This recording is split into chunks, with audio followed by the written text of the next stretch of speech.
Ever feel like you're busy all day? Yeah. And at the end of the day, nothing gets done. Well, guess what? You're being ambushed. Yeah. Your days, weeks, months are being taken over by those pesky time wasters. And today, we are going to expose them. Hi guys, and welcome back to the channel. My name is Mojo and it's nice to have you here. Well, if you've always wondered where your time has gone and you want to work more effectively, smarter, and get things done so you can see the results that you deserve, then keep watching, because today we're going to talk about those 5 time wasters.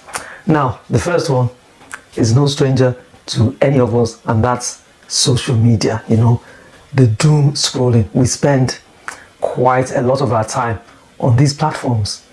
Now, research has actually shown that we scroll the length of the Empire State Building. Now, the Empire State Building is over 1,400 feet. So that's a lot of time to be spent scrolling on social media. Now, one thing you can do is time yourself. Now, all of the social media platforms have times. I've got a time on my phone, and I've talked about how I use that to control my access. So for instance, I love Instagram, like most of us do, but I'm timed.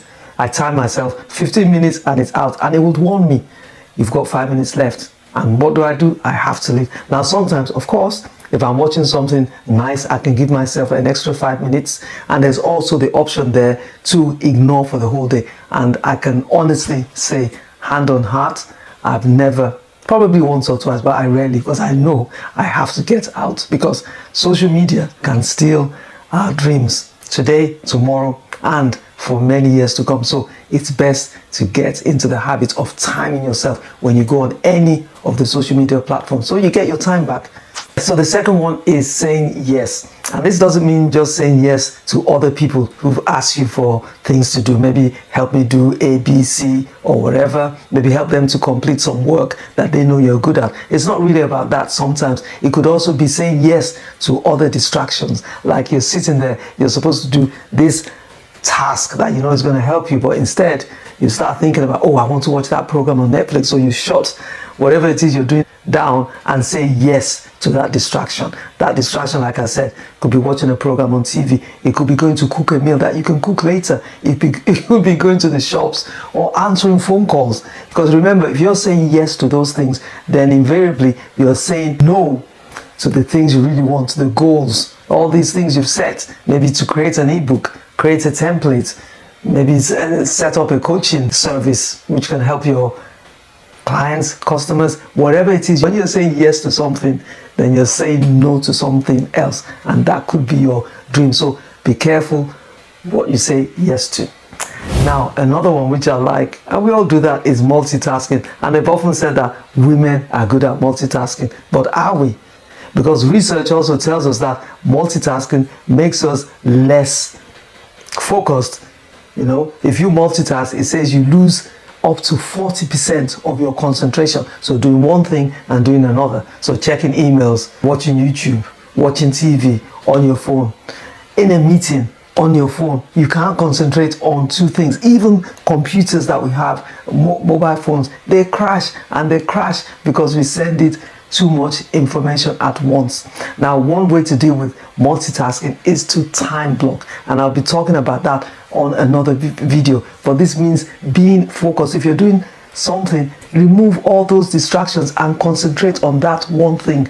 There are tools that you can use. There's Pomodoro, which means you set your timer and you focus. Multitasking, it's not a great thing, because I don't know if you know as well, when you're driving somewhere, you might have your music on, but the moment you get there and you're not sure about where you're going, especially if it's a new place, you decide, you know what, you turn your music down. Why do you do that? It's because you need to concentrate. And yes, studies have shown that when you put your music on in your car, you concentrate less. You lose up to 30% of your focus.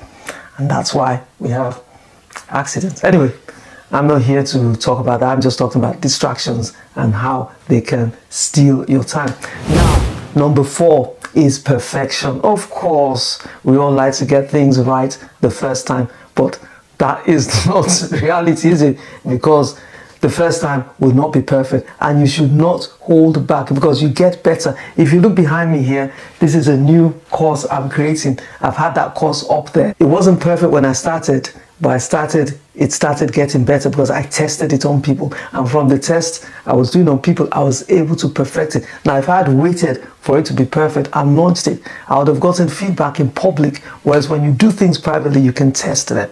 You know, I remember when I wrote my first book, I took a long time because I wanted it to be perfect, but in the end, I did write it. And I remember when I sent it to the editor, I was so worried that she was going to tell me, hey, Mojo, don't give up the day job because this writing is not your bag. But I got good.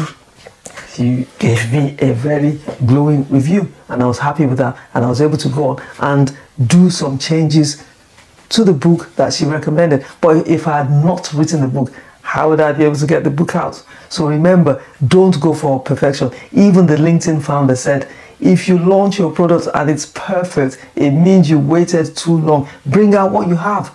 It will be polished by the feedback you get. And you know what they say, feedback is the breakfast of champions. So please, perfection is just another form of procrastination. Honestly, it's procrastination. And you know what procrastination is? I'll be talking about that in another video. We all suffer from it, but you need to feel the fear and get it done anyway. Don't aim for perfection. Just have habits. Be consistent. And now the final one, which is another that ties in with being online, is checking our emails every second.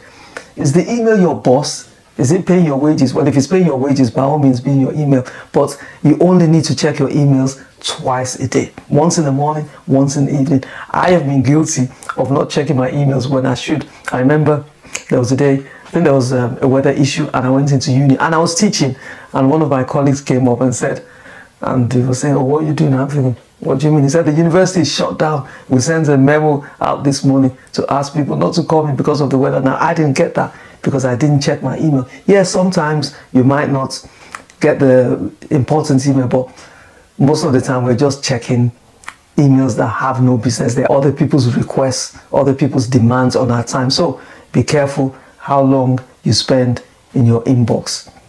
Now, if you've liked some of the things I've shared today, well, you might want to get my book that I wrote especially for people like us. Time Management for Time Wasters.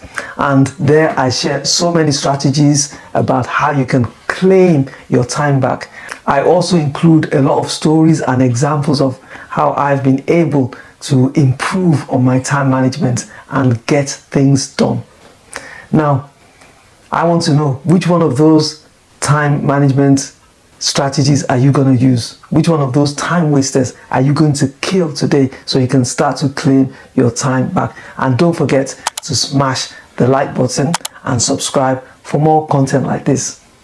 Thank you. And remember, I do read all the comments. Bye.